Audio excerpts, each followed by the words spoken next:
It is day 5 since 84-year-old Nancy Guthrie, the Tucson grandmother who happens to be the mother of the Today Show host Savannah Guthrie, has been missing, and police are saying out loud and without any ambiguity, no room for questioning, this is a kidnapping.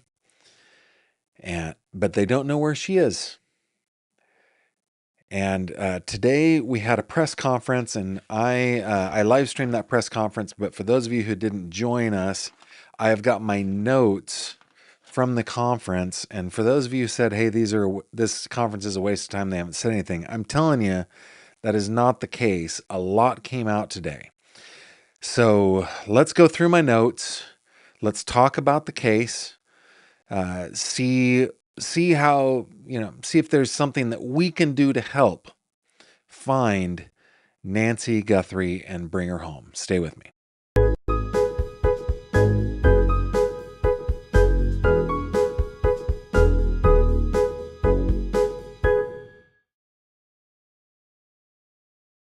This video contains mature themes and discussions intended only for adult audiences. Viewer discretion is advised. Hello there, my friend, and welcome back to another true crime conversation with me. My name is Gavin Fish. My channel is named Gavin Fish. There's two of us. Now, I'm glad that you found us. Thank you for joining me wherever you're joining me from. Please, because I'm a nerd like this, tell me where you're joining me from. I don't know. I like to hear about where people are.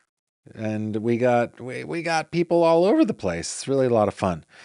Thank you for bearing with me as I got started about 10 minutes late tonight. I do my very, very best to be on time. But as most of you know, many of you know, I work as a local reporter out here in Western Pennsylvania, and we had some pretty breaking news that required my attention for more time out of the day than I expected, and I just had to wrap a couple things up. Nothing crime related, nothing earth shattering outside of our little world here in Western Pennsylvania. But I appreciate you being cool about me starting late tonight. Looks like we've got, and I'm sorry if I missed some of these, but we've got San Jose is in the house. What else do we have? We have St. Augustine, Florida is here. Marietta, Georgia. Thank you very much. Indiana. We got representation from Indiana. Poppy Seed is in Tucson. It's only 4 p.m. Actually, Poppy Seed, thank you so much. I try really hard not to be Captain Clickbait in my thumbnails and in my, my descriptions, my titles. But you're right. I believe that the ransom deadline is 5 p.m. local in Tucson, and it's just been a day. I put that the ransom deadline is passed, so I'm going to keep my eye on my screen here to see if anything else comes in. Please accept my apologies for kind of jumping the gun on that one. Edison, New Jersey is in the house. South Africa, glad you are here. I have made exactly one trip to South Africa on a business trip. Scotch's mom says, so there was a deadline on one of the ransom letters. Yeah, we learned a fair bit about the ransom letters today. We'll go through that in my notes. But there was not just one, but two deadlines. Maybe the ransom note writer. First of all, we don't know if it's a hoax yet, or still, let's say. We don't know if this is a hoax or if it's real. And it just seems like the sheriff's office, the FBI, they're just treating it as if it is. It's a lead that they're tracking down. So, yeah, we don't know. Heard they arrested somebody. They did. We'll get into that. Thank you very much. What else do we have here? We've got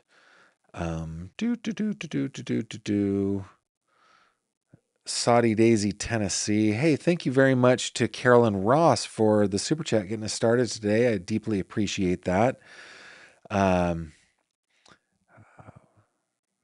I've 4:08 in Tucson right now. Indeed, it's 4:13 now. The Velvet saying, I think she's dead. I hope not. Vermont is in the house. Pittsburgh, PA is here. Glad you are here. Ireland is here. I love. Brad is saying Nancy might be curtains now. Man, I hope not. I hope not. I don't want that to be the case. Cape Cod is here. Toronto Beach, Connecticut, South Carolina, Jacksonville, Milford, Michigan, Fort Worth, Texas, so many. Thank you guys. Thanks for checking in. I think we'll go ahead and get started. Let's do just a quick recap. Nancy Guthrie, 84-year-old grandmother, lives on her own, sharp as a tack, but elderly. She's aged. She was described as not being able to go 50 yards without help. So, maybe she's just not, she's ambulatory, let's say, but maybe, like as most 84-year-olds need some help getting around. She was last seen, and there was a bit of a timeline that was shared with us today. We're going to get into that timeline as I get into my notes, but she was last seen at about 9:45 on Saturday night when she was dropped off at her house by members of her family. The following day, on Sunday, just this past Sunday, she didn't come to church. That was out of character for her. So church members called her family, who headed over to her house to check on her and did not find her, called 911, and the investigation began like that. Now, she is the mother of somebody who is famous here in the United States, a journalist, former court TV reporter, lawyer, current host or co-host of NBC's Today Show, which is a morning time show on one of our major networks for those of you who are outside of the United States. So Savannah Guthrie is well known. She's liked, she's respected, and Nancy has been on the show a couple of times. So there's a little bit of fame there, and it has caused many of us to question, hey, was she targeted because she is the mother of a famous journalist? The police talked about that a little bit today, gave us their thoughts on that. I'm not going to play the video of the press conference, but one video I do want to play, which I played in my live stream earlier today. I normally, by the way, don't do daily live streams during the day. I usually do them every weekday around 6 p.m. Eastern time. But today I decided to live stream the press conference. I thought it was terrific. We're not going to live stream that. We're not going to recap that today. But I do want to show you this video, which is of the three Guthrie children. The one in the middle is Savannah, the famous one, and then her brother to her left and sister to her right. This was a video that was put out last night, pretty much about the same time that you and I were talking here on this channel. They put it out via Instagram. The FBI had a little bit to say about that today. But why don't we play the roughly 4-minute video? I want you to check your headphones. This does kind of start out kind of loud. I have pulled it down a little bit, but I don't want it to blast your ears. So if you've got earbuds in, maybe just kind of hover them out a little bit. I'm going to start it in 3, 2, here we go. On behalf of our family, we want to thank all of you for the prayers for our beloved mom, Nancy. We feel them, and we continue to believe that she feels them too. Our mom is a kind, faithful, loyal, fiercely loving woman of goodness and light. She's funny, and spunky, and clever. She has grandchildren that adore her and crowd around her and cover her with kisses. She loves fun and adventure. She is a devoted friend. She is full of kindness and knowledge. Talk to her and you'll see. The light is missing from our lives. Nancy is our mother. We are her children. She is our beacon. She holds fast to joy in all of life's circumstances. She chooses joy day after day. Despite having already passed through great trials of pain and grief, we are always going to be merely human, just normal human people who need our mom. Mama, if you're listening, we need you to come home. We miss you.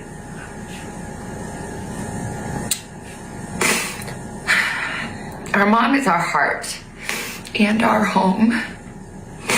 She is 84 years old. Her health, her heart is fragile.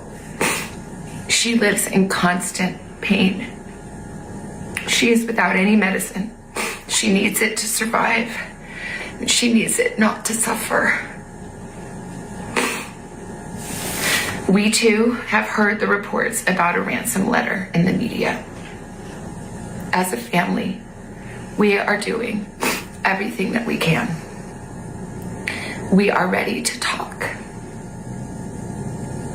However, we live in a world where voices and images are easily manipulated. We need to know, without a doubt, that she is alive and that you have her. We want to hear from you, and we are ready to listen. Please reach out to us. Mommy, if you are hearing this, you are a strong woman.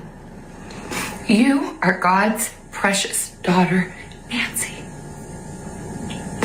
We believe and know that even in this valley, He is with you. Everyone is looking for you, Mommy, everywhere. We will not rest. Your children will not rest until we are together again. We speak to you every moment, and we pray without ceasing, and we rejoice in advance for the day that we hold you in our arms again. We love you, Mom. Love you, Mom. We love you, Mom. Stay strong. We love you, Mom. We love you. So that is the entire video right there. Heartbreaking, obviously prepared, written. And, you know, as somebody, Savannah Guthrie is somebody who understands the media very well. I imagine that they are experiencing some, I guess, some a range of emotions that are probably dissonant. One being just the absolute heartbreak and terror of losing your mom. Losing, not meaning that I know that she's dead or anything, but she's not around, right? She's missing. That's number one. Number two, knowing that there's a media frenzy surrounding this, including new media like my channel, but lots of legacy media, lots of big networks, including the network that she works for, NBC.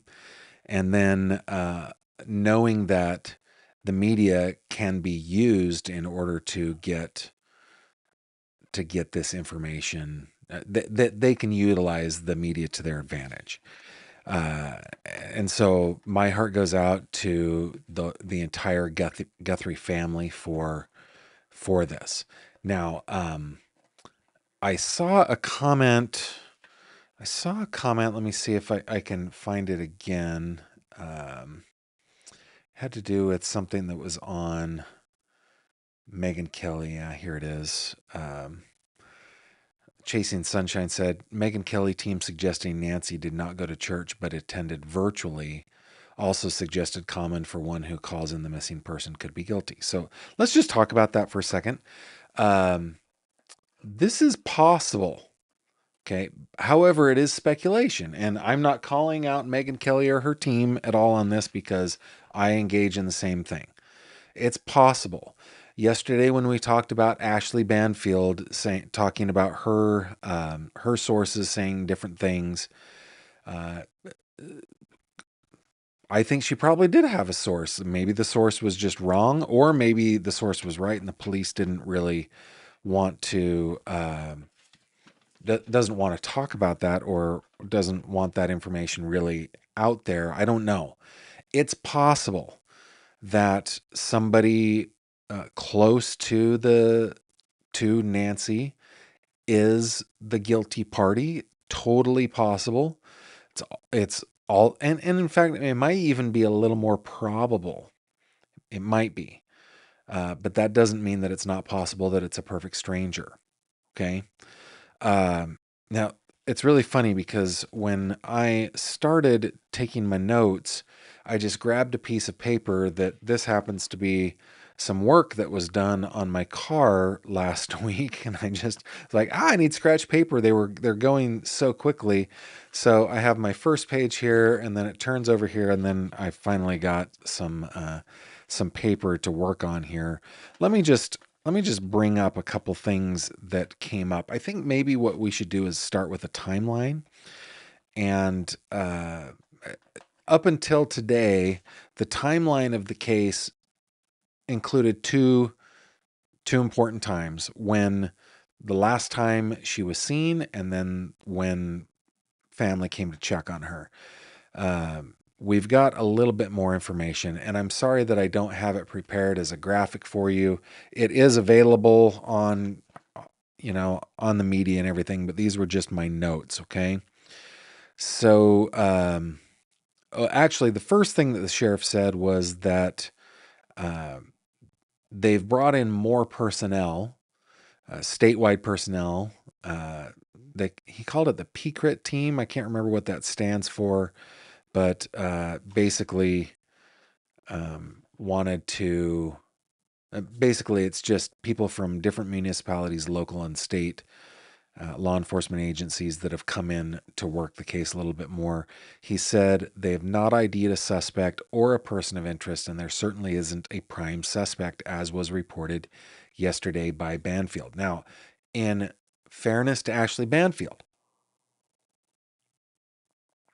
she was very careful to say, a prime suspect could just be that they're working from the family and going to work in concentric circles on the way out. But she did name a brother-in-law, Tommaso Cioni. The sheriff today said, we haven't ruled anybody out, but we have not identified a suspect, a person of interest, certainly not a prime suspect. Then he got into the timeline. He said at 5:32 p.m., Nancy Guthrie traveled to be with family for games and for dinner. She took an Uber and went over for family dinner, for games. I think he didn't say specifically, but I think that was with Annie's family at Annie's home. At 9:48, she was dropped off at home. This is all on Saturday, right? And I am so bad with dates. Let me just pull up my calendar. What day is that? Saturday would have been January 31st. Saturday. Then at 9:50 p.m., they have a timestamp of when her garage door closed. So the thinking is she was dropped off at 9:48. She goes inside. The garage door closes. Must be a smart garage that logs that, or a security system. Then on Sunday morning, they said at 1:47 a.m., the doorbell camera disconnected. He went on to say that they do not have the doorbell camera in their possession. Now, we had a photo of this. Let me just come over here. This was the photo that was published to News Nation, but I can drag this up a little bit. And we had wondered yesterday about the ring cam or the Nest Cam mount here, I think it is a Nest Cam, that doesn't have a camera on there. The police said this is not in their possession, this camera, and it was disconnected at 1:47 a.m. And get back down to here because we're gonna get into the blood evidence here in just a bit. At 2:12 a.m., a person was detected on a camera, on a smart camera. Now, I would imagine if the doorbell cam was disconnected, it would have been a different cam. He did not get into that. What he did say is that Ms. Guthrie did not have a subscription to a cloud-based security system. And so they had talked with that company. The company does not have video. The video overwrites itself automatically depending on, how much storage it has. And so they don't have the video. But they have the log that a person was detected. The sheriff did not know if that meant movement was detected or if it's smart enough to determine that it was a person or if it could have been an animal. Don't know. 2:28 a.m. Sunday morning, February 1st, her pacemaker disconnects via Bluetooth from her phone. That seems to be the time in which they think that she was taken from the house. At 11:56 a.m., that is when her family checked on her. They drove to her house. They checked on her. They found the scene. I don't know if they were able to tell, hey, we got an issue here, or if it was the professional eyes of detectives that said this is a crime scene. But she was missing. They couldn't find her at 12:03 p.m. on Sunday, February 1st, was the 911 call. Police arrived just a few minutes after, and then that's how the investigation began. Couple other things from my notes. I'll bring this photo up again. This what appears to be blood droplets, blood spatter, and even a little misting. I don't know if you guys can tell that the middle of that constellation, that top constellation, looks like misting to me. They did submit that to DNA and did not get any hits other than they know that is Nancy's. We don't know if this occurred as part of the crime or something else. We don't know.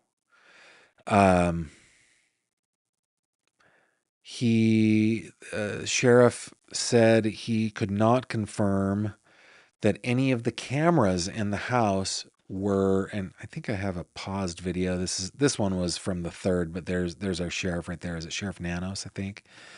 This wasn't from today's, but just for the sake of having a photo of the sheriff up. The cameras being smashed was another thing that came from a source from Ashley Banfield. He said he would not confirm that any of the cameras were smashed. He did say yesterday while you and I were together, Brian Enton did some amazing reporting. I don't know. I really like that guy. Never met him in person, but I sure like him. And he had a drone out there with his camera guy. And last night, as you and I were speaking in the live chat, you guys told me that there was action happening at Nancy's house. Crime scene tape had been put up. People were out there. Enton's crew put up their drone and they were able to watch as investigators looked at the car in her garage, which looked to me like a Subaru wagon. And when talking about the car at the home and looking into that, the sheriff was very clear that he said, the FBI wanted to look at the scene. We got permission from the family. He did kind of let it slip, at least to my notes, and I do remember this, that it seems like they did get a warrant judicial warrant. And but he said that looking in the car was just part of a standard investigation. The FBI wanted to see the scene. They got permission. I think they probably got a warrant too, though I don't think they needed that with permission. And he says just part of the standard investigation. Can't tell us any details on what they found in there or what they did or didn't find in there. He said that his team, his detectives, have talked to the Uber driver who took her to dinner with family. He said that they've talked with everybody, members of the family, and anybody that was connected to the case. He did not say exactly what the Uber driver said. Let's see. There's been some reporting that there was a forced entry at the house. Sheriff Nanos said that he has no clue where the news originated that there was forced entry at Nancy Guthrie's house, and he is not going to confirm it. He's not going to discuss it, he said. Next came the special agent in charge, Mr. Yankee. I don't know how to pronounce his name. Sorry, guys. He's the special agent in charge of the Phoenix. What do they call those? The Phoenix office, field office of the FBI. He announced that there's a $50,000 reward being offered now for any information leading to finding Nancy Guthrie and or anything that might lead to an arrest and a conviction of those responsible. He said that a group out of Quantico is in the area, the Critical Incident Response Group called SIRG. He said that they are analyzing information from banks, from social media. Basically, their expertise, one of the expertises that they hold is in digital forensics, and that he is helping with that, or I guess they are helping with that. In regards to the ransom letter, Special Agent in charge Yankee said that they're aware of the ransom letter. They're taking it seriously. He was very sure to say that the family is the one that gets to decide how to respond, if they want to respond, and how to respond to the ransom letters. He said that they offer guidance, they offer help, but that it's up to the family to decide what it is that they're going to do. He did later on in question and answer talk about how they have, I think that was at the top of this page. The FBI does have crisis negotiators locally and the SIRG team that came in from Quantico that can help. But he said the family wanted to be contacted by the ransomers if it's a real deal. Of course, in the video that the Guthries made, they made a point of saying, "Hey, we've got no proof of life here. We live in an era where AI can create the most convincing videos. We need proof of life." And then the special agent Yankee was very thankful to the media for all the tips that are coming in. That is the end. And then that was the end of the prepared remarks. Now, I now have 2 pages of notes on questions and answers, but let me go over to your comments real quick. Make sure that that I get your comments in here as well. On my system, sometimes I miss a lot because it refreshes. So let's just check in every once in a while here. Okay, prime numbers. That's a good handle. In the press conference, the FBI guy said all the ransom notes were the same, but also said they made an arrest on one. That part confused me. Let me just address that one right now. He did, in the question and answer, say that the 3 known ransom letters that we know happened, 2 local to the Tucson, Arizona area that came into media outlets, and 1 that went to TMZ. He did confirm all 3 of those are the same. But he said that one arrest had been made of an imposter, and he clarified that a little bit later. Let me just see if I can find what he said there.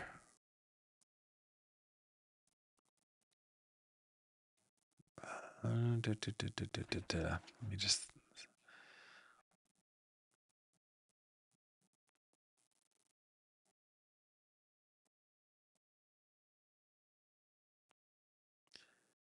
I can't even read my own writing. From memory, what I remember was it wasn't an imposter arrest on that particular ransom note. It was somebody else who had inserted them into the investigation, and they'd made that arrest. And he made a warning. He's like, don't do that, guys. We will find you. Right. So, yeah, that's what I remember. Anyway, that's what I'm getting from memory. Toya Burrows, does she live alone at 84? Who else lives in the home with her? From my understanding, she does live alone in that home, but her daughter Annie, who is in this video, she is on the left-hand side in the white blouse and glasses. She lives only about 10 minutes away. So this is very much the same kind of situation that a lot of us have with our folks, right? They're independent. Maybe they're not able to drive very well. Maybe they use Ubers or stuff like that. But it seems like Nancy is an independent person and able to care for. My grandfather was completely independent, was independent-ish. He lived on his own and was driving all the way into his 90s with my aunt who lived 5 minutes away. So that's what I think the living arrangement was for. We keep saying Ms. Guthrie. I think it's Mrs. Guthrie. She was widowed many years ago. Seems like a Spitfire, man.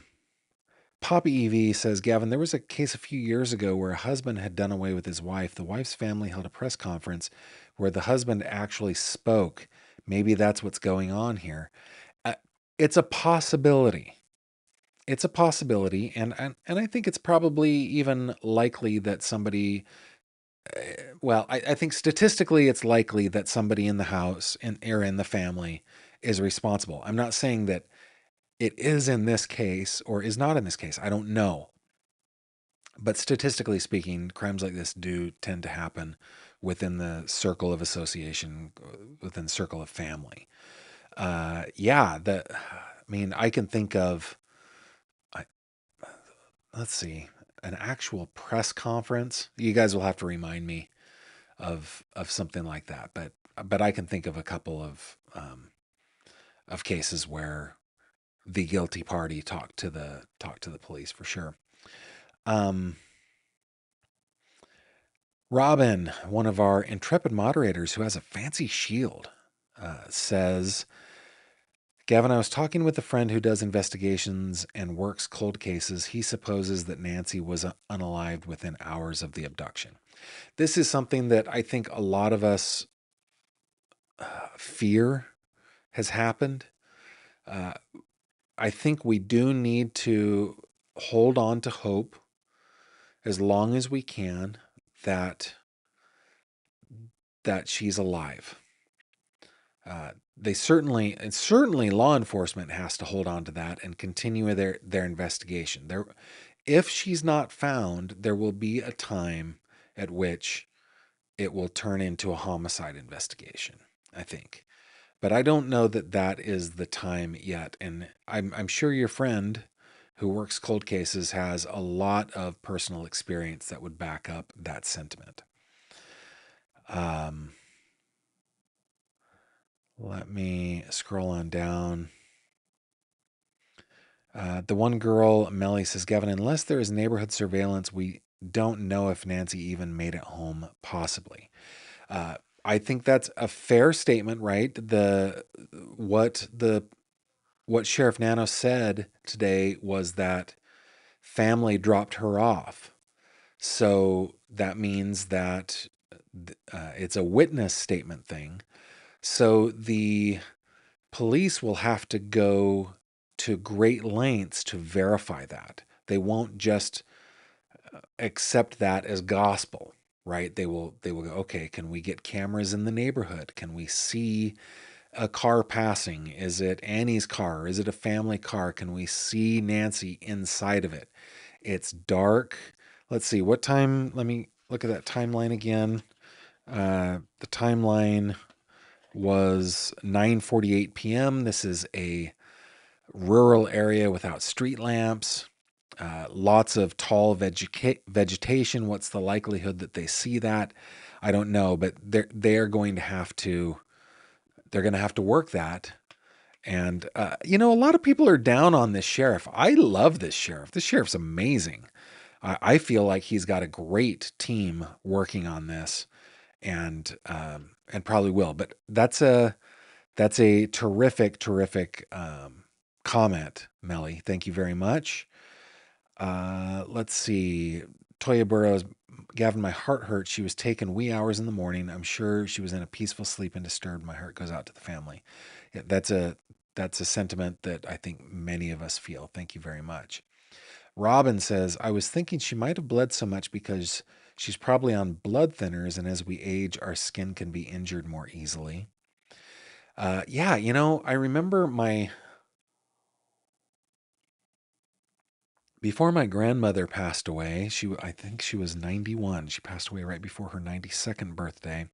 She lived with my folks, and her skin was just so porcelain, so smooth and just thin uh, and delicate, that she just everything had to be satin. She just couldn't touch anything that was um, that that was not satin. Basically, it was just so painful for her to like rest her arms on her chair, for example. Just the and that chair was like this velvet. It was a soft, plushy chair. It was the softest one my parents could find, but it was just so rough on her. So and Ms. Guthrie here had heart issues. We don't know what medication she was on specifically, but I think it's probably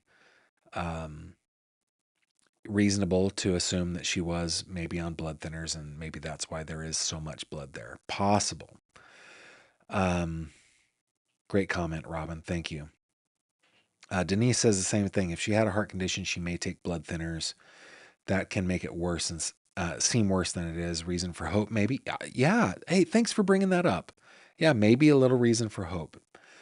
Patricia Burns, is it thought she was taken out of the house alive, as the blood looks like droplets and maybe spray from the mouth or nose? Uh, they did not say how she was removed from the house. If she went out the front door, or if, as Banfield said, the back door was open. I don't know. I don't know, but it's possible that spray could come, yeah, from some kind of aspiration, right? A cough, uh, exhaling through the nose, something like that. I'm not a blood spatter expert. I'm just looking at it and kind of coming to conclusions. Okay, let's see. I want to make sure that I don't miss anything else. Okay, good. Oh, wait a minute. The top end two says, Gavin, people need to calm down. The family would have easily been ruled in or out, and the stories corroborated: phones, car data, roller door data, alibis, etc. Yeah, and I think that I hopefully I'm not adding to the melee on this, right? I'm trying to temper my opinions and my thoughts with compassion and with humanity. And I think that I've been pretty clear on, yes, that the sheriff's office would be doing their due diligence to corroborate or to corroborate stories uh, or suss out lies, right? What Sheriff Nano said today is that there is no suspect, no person of interest, nobody has been ruled out or in. That's what he said today. Great comment. And yeah, it's very easy for us, and great. Thanks for pointing this out. It's very easy for us to get all hyped and animated on this when we could just calmly talk about it. And what's the point of this? Guys, what's the point of us doing this? On my channel, the point of it, for this case specifically, is to get the word out, to get her picture out there for anybody who has seen her, anybody who might know something. You know, it's very difficult to keep a crime on the QT. It's difficult to do that. The human beast, somewhere deep in our lizard brain, we need confession. And if, say, this was done by one person or by two people, the likelihood that only one person or two people know who committed this crime is very low. There are going to be tons of people. And so if we get this face out here and put the pressure on, maybe we can help. Maybe we can help bring this woman home. The other reason that we talk about this is so that we may learn, not so that we may blame, but so that we may learn. For example, here's something that I learned, right? She did not have a subscription to a cloud service for her video. Now, you don't necessarily need a subscription to a cloud service for a video. You can record locally on basically what is a DVR. And you can even copy those so that you have multiple copies of them in different places. You don't have to have a subscription.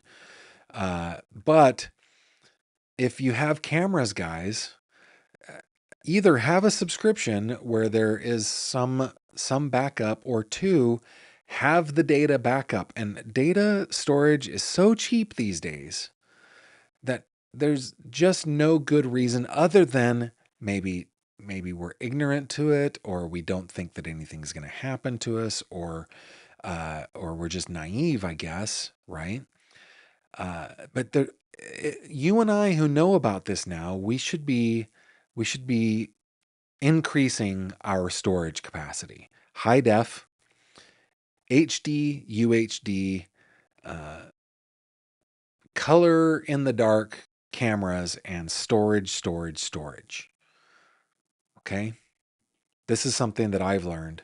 I'm comfortable with what I'm doing with my family, but I think maybe, you know, I know exactly how long I keep records of my videos. I might increase that. So yeah, thank you for the comment. Gavin, Mrs. Guthrie says, Spirit of Virginia, 1950. No, Mariana Tapa, Mrs. Guthrie appears with bruised skin on her arms. Yeah, she, like, you can see a bandage on her elbow right there. She's got delicate skin. Delicate skin. Okie dokie. Let me get back here. So, question and answer segment. We learned that the tech company has confirmed they can't get video for that doorbell camera. When asked if they withhold information from the media and the public, the sheriff was pretty good to not just like slap the guy down who asked a stupid question, but he basically said, yeah, we withhold information from the media and from the public. When asked if there's any proof or sign of life, he deferred to the FBI. The FBI special agent in charge said, no, there is no proof of life yet. There was a deadline and a monetary value. We learned in the ransom note that they talked about the Apple Watch. They talked about the floodlight. Now, Brian Enton, who was one of the guys that asked a terrific question, asked about the timeline of that. And let's see. Yeah.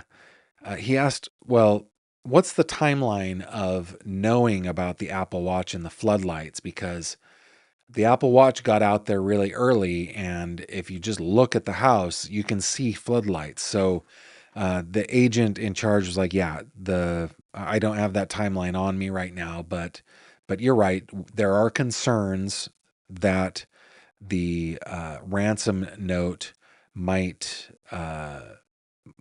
might be a hoax, but they are consulting with the Guthrie family and letting the Guthrie family decide whether or not they're going to address it, which they ultimately did. He confirmed that there have been 3 notes so far. They were not different authors. He said the imposter. Here are my notes from that. The imposter was not somebody connected to the notes. I should say note, 3 copies of which were sent out. When asked specifically if they've ruled out any suspects, they're specifically asking about the brother-in-law, or I guess the son-in-law to the victim. They said not yet. He did not, or they did not say how entry was made in the house. When it came to DNA, they said that the DNA, any DNA collection of evidence is handled by the sheriff's office. So their crime scene unit would have gone in. They would have taken biological evidence. They said there was biological evidence that they took from inside the house. They did not say what the biological evidence was. They did not say if it was blood or not. They just said it was biological. And that is being sent out to different places. If there are hits of other DNA that is not Nancy, the FBI special agent in charge said that they had the resources and would offer those resources and those services to do genetic genealogy. They would get involved that way. Let's see. Confirmation that the front door camera is not in the possession of the police. Because of AI, they can't use the video as proof of life. Or I'm sorry, they can't use video as proof of life. So that kind of feels like there may have been video that came in with the ransom demand, or maybe a screenshot or a photograph. But they're saying we don't trust our day and age. We can't tell that that's proof of life. Let's see. The sheriff confirmed that most of the evidence is technological, but there was some biological evidence also collected. Brian Enton reported yesterday that the FBI's team, their CARD team, which is a rapid deployment team when there is an abduction. It's the child abduction rapid deployment team. In this case, obviously, our victim is not a child, but the CARD team reported Brian Enton was seen going into the house with a tripod, the kind of tripod where you put a phone on it to take video, and a ring light. The FBI special agent in charge said that they did provide consultation. They were there. They did give advice about putting out that message. Let's see.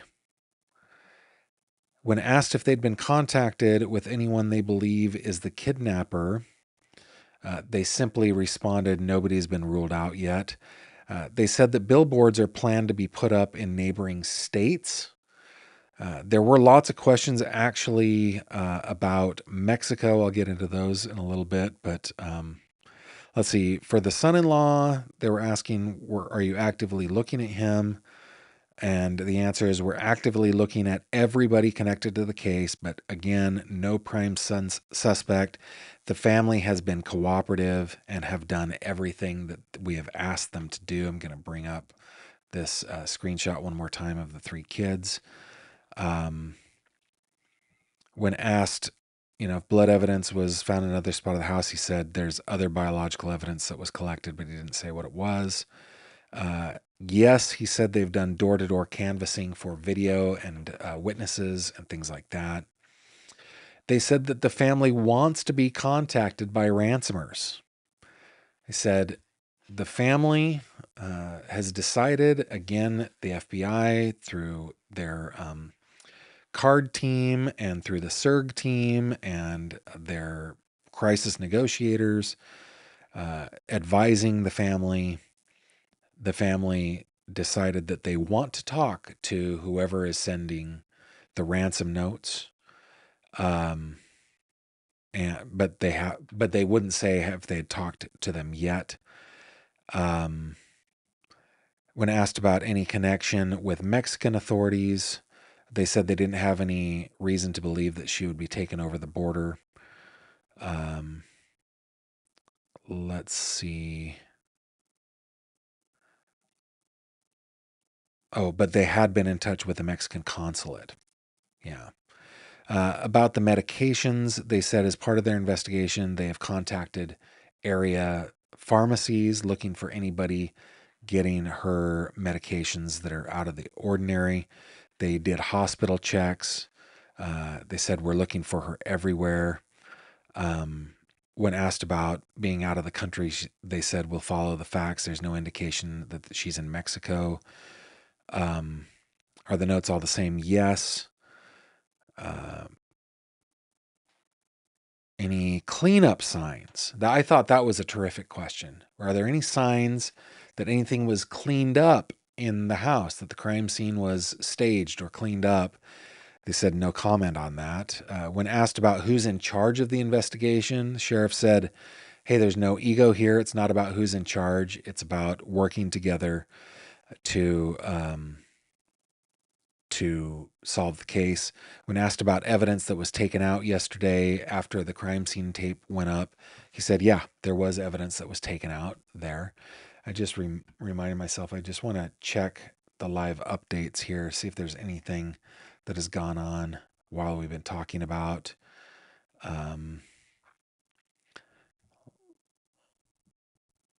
Nothing new. I just want to, but tell me in the comments if you guys see anything.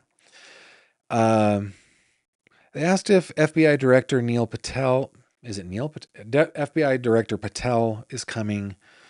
The special agent in charge, Yankee, said that he is being briefed daily. He had a trip already scheduled to Tucson. It was pre-scheduled, and he is coming to the area. It's not going to be today. Let's see. The deadline, I guess it would be right now. We will have passed the deadline. The deadline was 5 p.m. today to send money, but there was a second deadline that is Monday.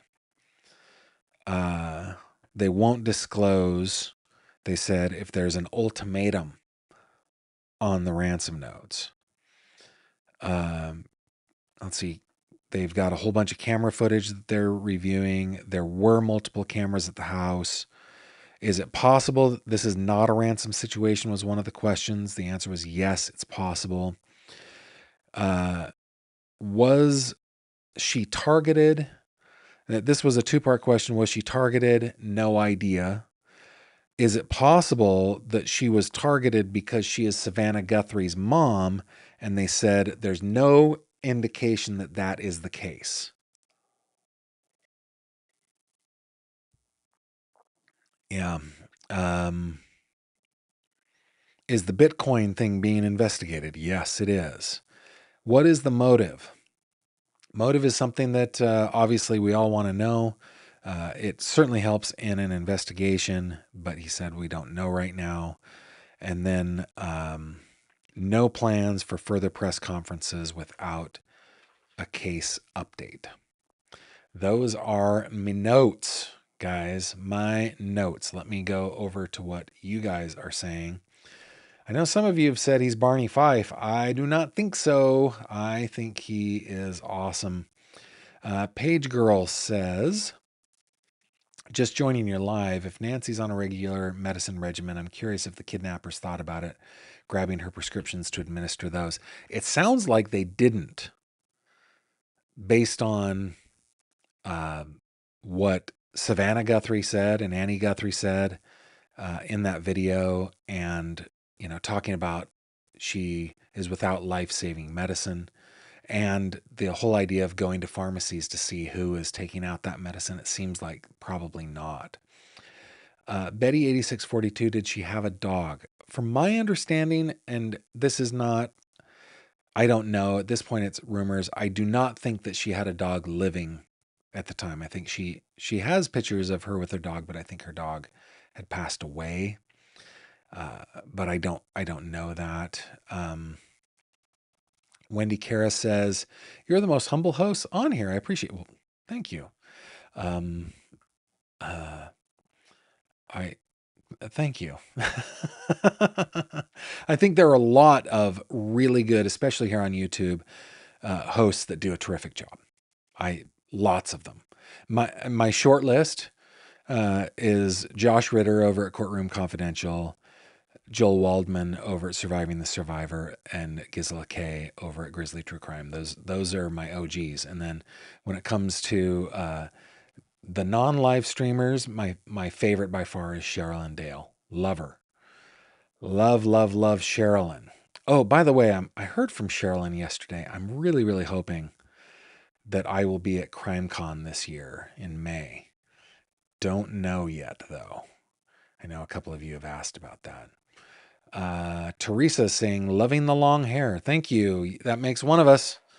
I'm hating the long hair, but I committed to it, and it has slowed down its growth, and I think I will have to go through August or maybe September before I can donate it. Cherish Brittany says, "Do you believe she's alive?" I am choosing to hope that she is alive. I'm going to hold on to that hope until we are told that we shouldn't hold on to that hope. I'm well aware, I'm not naive. I'm well aware that as the hours pass, the likelihood diminishes, but I am going to hold on to hope that she is still on God's green earth. Nana Rock says, Gavin, how do you show proof of life in an AI age? Man, there's the $64,000 question. Is it a whole holding up a newspaper? Because even that seems like it can be faked. Is it actually a video of her talking, maybe saying something that only she would know? Using some sort of code word that they would understand. I don't know. Make update with Jack 8959. Would you be willing to do a show on what kind of security camera systems are good and bad? I mean, maybe if I get an expert on here. I know an expert. I know hold on. I know a cybersecurity expert that I could ask. She's awesome. Maybe. I might be willing to do that. I don't know how many people would watch that, but yeah. Fourth Opinion says the brother is speaking now on Instagram. Let me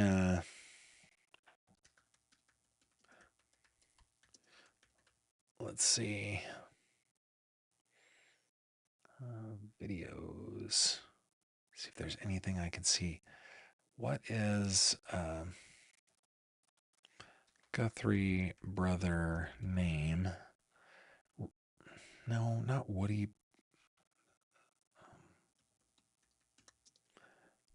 Cameron Guthrie, I think is his name. Let's see. Cameron Guthrie. So, Cameron Guthrie Instagram. Let me take a look.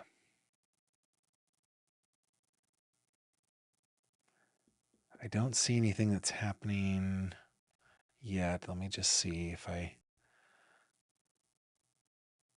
Nope, that's a different Cameron spelt differently.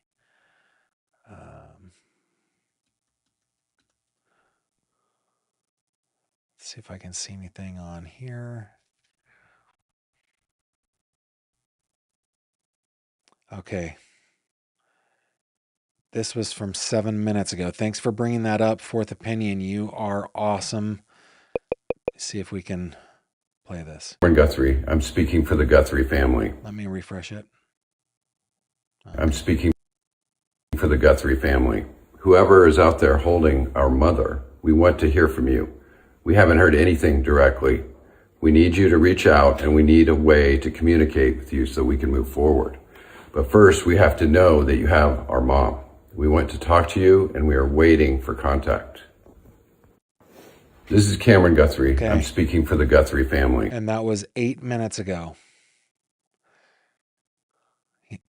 Let's listen to it one more time. Whoever is out there holding our mother, we want to hear from you. We haven't heard anything directly. We need you to reach out, and we need a way to communicate with you so we can move forward. But first, we have to know that you have our mom. We want to talk to you, and we are waiting for contact.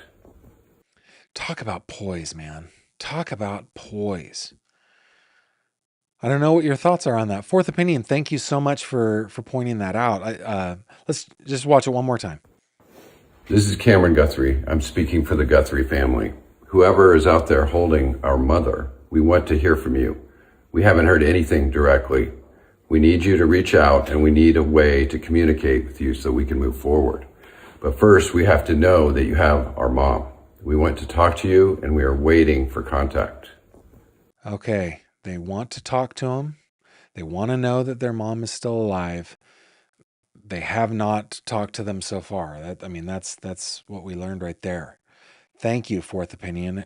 Deeply appreciate you keeping me in the know. Betty says, you and True Grizzly are the best. Well, thank you very much. Appreciate that. Mariana says, they seem to be trying to convey the message that she cannot survive without the medication in order to scare the kidnapper, indicating that if she dies, they have a much more serious problem. Yeah, I don't disagree with that. Simple proof of life, says the top end too. You asked 3 specific questions only she would know, like what was the breed and name of your white dog in the 90s, etc., etc. Real Happy says, thank you for being a reporter I can trust. Appreciate your integrity. I appreciate your trust. Thank you. I wonder if the 2 girls, says Diane's view, keep repeating mommy and mama during the response to kidnappers was to alert the mom to stay awake, or if the ransom note had an image of the mom unconscious. Or maybe it's something to humanize their mother as a victim. Ms. Bree 9690, is it possible if it's someone she knows that's close to her could have been hoarding some medication gradually? Man, you'd have to be an amazing like movie villain to be able to do that. I don't know. Maybe they're hoping for in-person proof of life, perhaps. Kathy Lou says, everyone needs a greeting or a sentence the family will say if they are in distress, especially since AI. Great. That is great advice. Thank you very much. Out of the Woods says, I would watch a show about security cameras. Okay. All right. Driftwood Lover, I can't see what you previously put. You have to do the whole thing with the GF, please. Thank you. Savannah's IG, I appreciate that. Driftwood Lover, there we go. I'd be interested in a program on security cameras. Okay. Yeah, we'll try to put that together. Couple more that have come in, and then we'll move on. Holly from Oil City here. Will you be doing a video on the many deaths, including missing Jason Furster Jr. about Oil City's Y Bridge? I was just talking to somebody about Oil City's Y Bridge today. I did try to meet with Jason Furster's mom a couple of times, and outside of my control, that did not work out. I have done a video on I am blanking on his name. Gavin, you should know this. I have done a video. I'm blanking on his name. I'm so sorry. It's just, with the lights on and me focused on this, I can't remember his name off the top of my head. Jujube be mad. He says we haven't heard anything directly. Does that mean they aren't putting much credit into the ransom note? Maybe reading too much. I think they just want to know, is this real or not? We want to talk to you. Beach Fairy, AI still can't seem to make human hands look right, even on the really convincing stuff now. If you look at the hands, they're always weird. It's getting better. It's scary how good it's getting. Sunny Buns, 1234. Gavin, as a reporter, did you find it strange that they couldn't confirm or deny forced entry? I guess it felt like if it was forced entry by a stranger, they would have said that to alert the public. I didn't find it terribly strange. I think that there are facts about the case that they're holding close to the vest.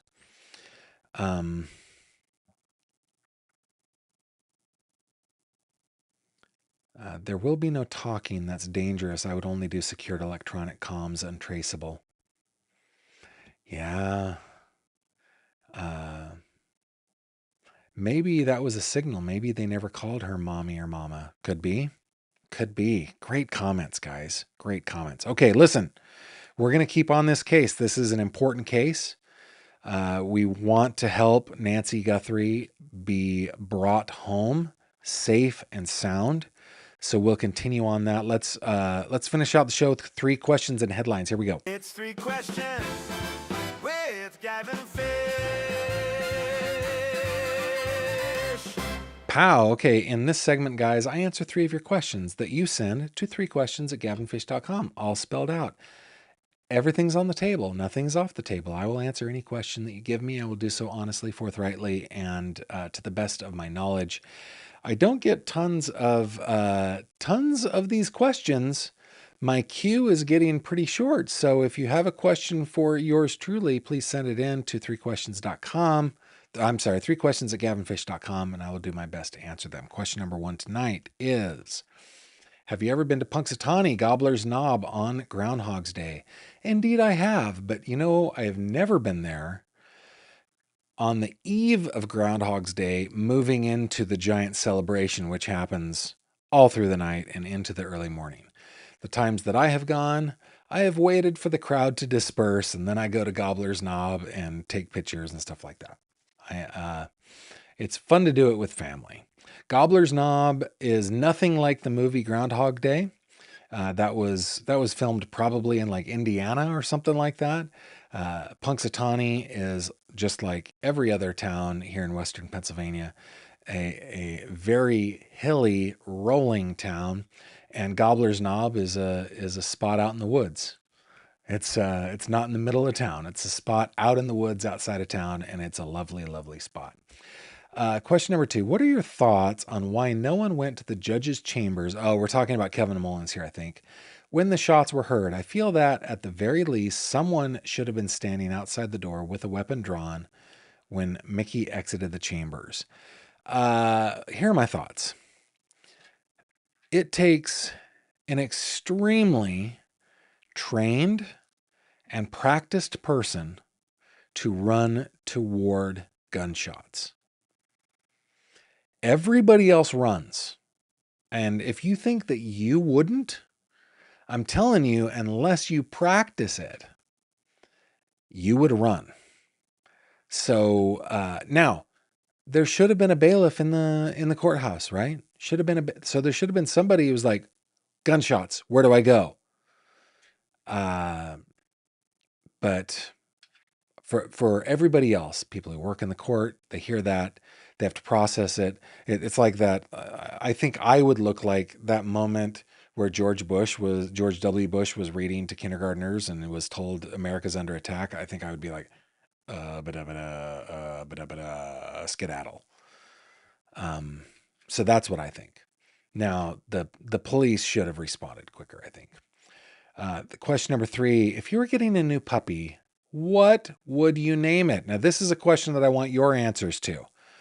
I will tell you, in my life, we tend to name our animals human names that are long. I just I don't like Buddy or Fido or, Bear I mean, everybody's welcome to name their cats and dogs, their animals, whatever they want. I am a human name giver to pets.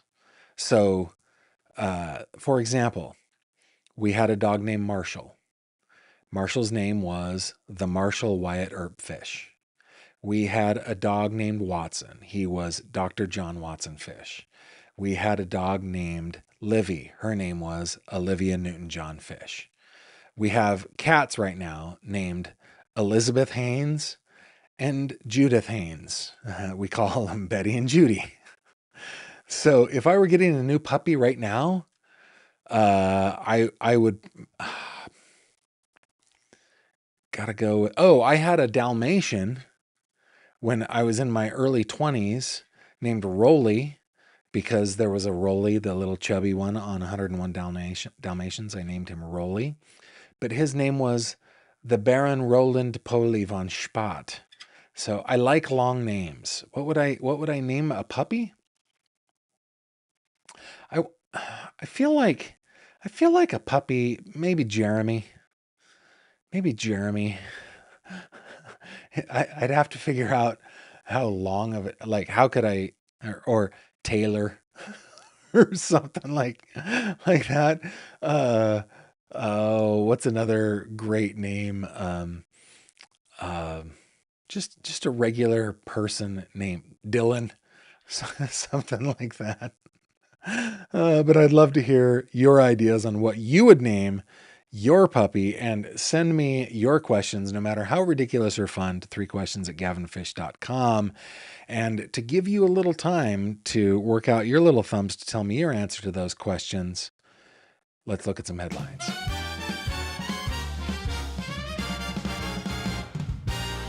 True crime headlines. Okie dokie. Just a couple of true crime headlines here. Wrong button, Gavin. There we go. We're going over here. Man who falsely claimed he killed Charlie Kirk is sentenced to prison. This from the New York Times. In the frenzied moments after the conservative activist Charlie Kirk was gunned down in September in Utah, a 71-year-old man approached a detective and began screaming. Officials said, "I shot him, now shoot me." The man, George Zinn, was briefly detained for questioning, but the police later determined he had not been involved in Mr. Kirk's killing. Instead, he told the authorities that he had falsely confessed to help the real assassin escape. Mr. Zinn pleaded no contest last Thursday to one count of obstruction of justice and faces up to 5 years in prison on the charge. Wait a minute. It says that he was sentenced to prison. Now they're saying he's facing it. Blah, blah, blah, blah, blah, blah, blah. Okay, that is the world's worst headline. So he's facing up to 15 years in prison, I guess. All right. New York Times, I expected better from you. And this one from News Nation, in the case of the death of Celeste Rivas Hernandez, we've got an expert saying David facing a weak case in her death. News Nation reporter Lauren Conlon believes there's a weak case against music artist David regarding the death of Celeste. David Anthony Burke is reportedly considered a suspect in her death after police discovered her body September 8th in his Tesla. Neil Langston, a friend of David, was arrested in Montana late January. Blah, blah, blah. And then she says, "This is really not adding up, and I'm starting to get really worried here. I mean, this is taking long enough as it is, but you've got a little girl who was found in the trunk of a popular 20-year-old singer's car. I mean, what are we doing here? Conlon told News Nation. I'm beginning to think that this is a weak case. And actually, you know what? I take it back. I'm not beginning to think. I thought this from the start. Essentially, when there wasn't an arrest, pretty much immediately after the body of a teenager is found in someone's car, she added. So we're keeping an eye on that case for sure. Those are your headlines.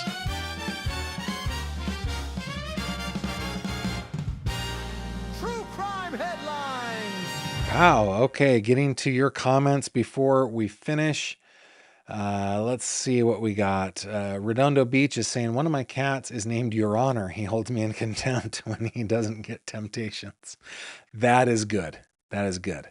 I had a cousin who named their cat Damn It. Come here, damn it, is what they'd always say. Penguin says, dog trainers say a dog name should be 2 syllables and contain hard consonants K and T. Maybe I would name my dog Kirk Cameron or something like that. I don't know. Garth B. Nutt, I would name a new puppy Bam Bam since I have Pebbles. Yeah, I like that idea. Nana Rock says Shastina. Okay. Miss Chivo's Dragon, if I had 3 new puppies, I would name them Alfalfa, Tarragon, and Coriander. I like it. Gavin, Dougal or Dougal puppy. Dougal. We had friends who named their dog Doug. And it wasn't terribly creative because Doug is a dog from Up, the movie Up. And he was a golden retriever or golden lab. I can't remember. But Doug was a great dog, and he still is. Doug is a great dog, and I loved that his name is Doug. Anyway, anything else? My last dog was Skipper Dee Doo Da Day. That's cute. That is cute. All right, guys. Thank you so much for joining me today. We are, once again, like I said, we're going to keep on the case. This is one where we want to help find Ms. Guthrie. See if there's anything else on Savannah Guthrie's Instagram page since that post. Doesn't look like it. That post is now up to 33,000 likes. Hey, you can always find more information about me and the cases that I cover on gavinfish.com. You can reach out to me there as well. If you click on the little fishy, that will take you to the tank on Facebook, where we hang out and talk about all things true crime. I'm so glad that you guys spent a lot of time with me. I'm so glad for those of you who hung out all the way to the end. We will be back tomorrow at 6 p.m. Eastern time right here on this channel. I want to get to the Tepe case, but we're going to stay here on Guthrie, on Nancy Guthrie, as long as it takes to help the case continue to get eyeballs and until Ms. Guthrie is found. With that, I shall bid you adieu. Thank you very much for being here. I'll catch you on the next one. Bye-bye. Thank you very much for watching this video. If you liked what you saw, please consider subscribing. And if you have any questions or comments, please leave them below.